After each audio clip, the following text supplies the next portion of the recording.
Hello, beautiful people. Happy Saturday. Um, you're only going to be looking at me for about 5 minutes because I always try to keep these face-to-face ones short.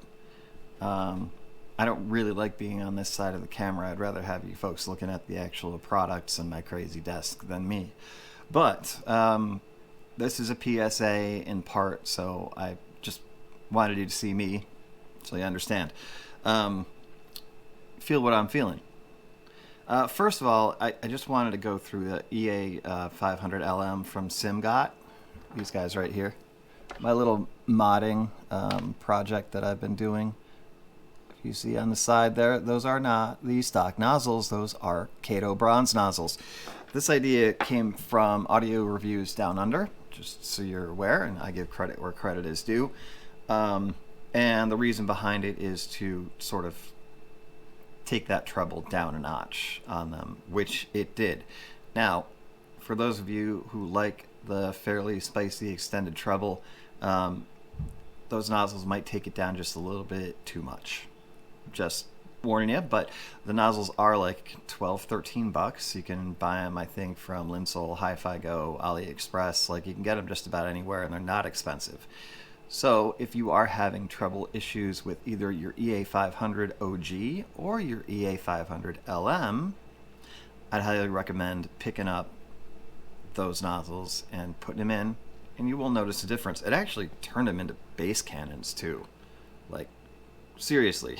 Like, they had enough bass before, now they got lots. Not enough to bleed or ruin everything else. We're not talking about the Hades here. But enough to make them basshead IEMs, for sure, if they weren't so before. That was the update on the LM. Just, some ideas to try out if you're struggling to deal with the treble. Now, to what I'm really here for, and that is the cautionary tale. The old adage is, if something seems like it's too good to be true, it probably is. Well, I experienced that firsthand. And in a sense, I was to blame, but in a sense, I also give some of the blame to the app that I used for not properly vetting a seller. Now, I'm not going to name the app because I don't want to get in trouble with the app people, because there is a dispute in progress, which I'll get into, because it's a process, let me tell you. So better to not start the whole thing. What I did not know is that sellers on certain apps, outside of, I would say, Amazon, there's a vetting process, but it's not like complete. Like, there are ways to get around it if you are a scam operation, which is exactly what I ran into. There were prices on here for IEMs on this particular seller's, page on the app. That were absolutely out of control. Like, literally, I did what every good consumerist does. Sorry.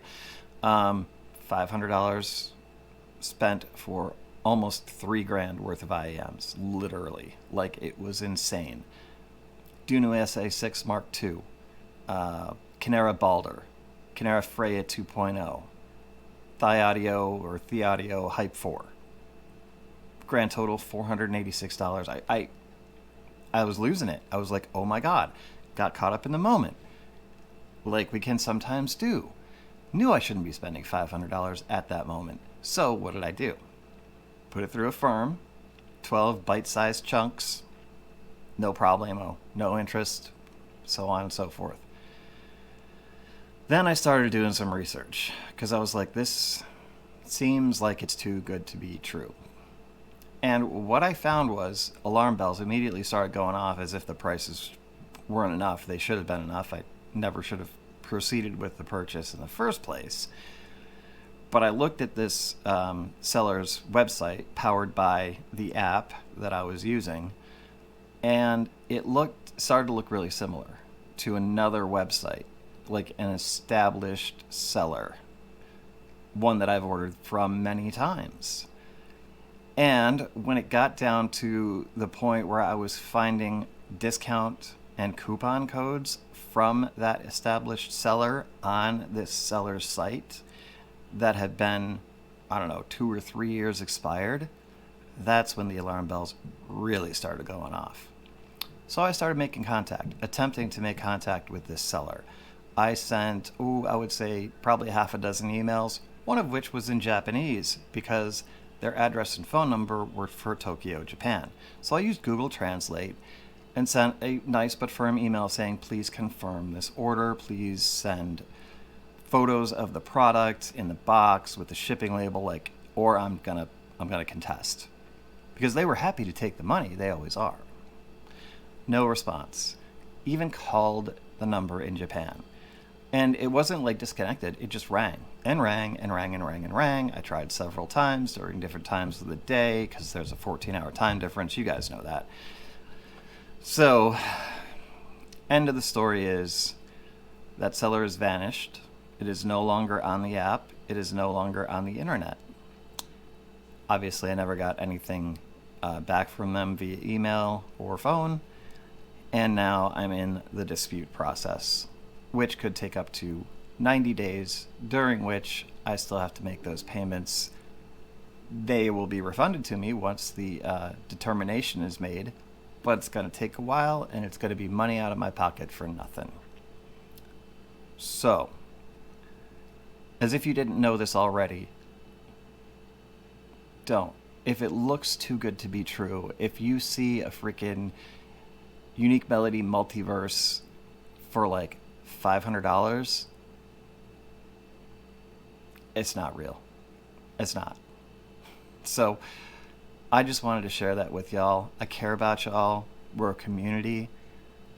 Always give yourself that second. Just pause. Just before you hit the purchase, before you make that final decision that is going to end up, in my case, in probably a couple of months worth of bullshit. Take a second, do some research, see if you can find anything that will confirm the legitimacy of who you're purchasing from. Now I know they can show up on legitimate apps. This app has other sellers on it, like APOS and headphones.com. So I thought I was safe. I was not safe. Don't do what I did, all right? Hey, take it easy. Nothing but peace to you. Nothing but love to you. And I think we'll see you next time. I'm not sure what I'm doing next, but it'll be fun, I promise. All right, take care.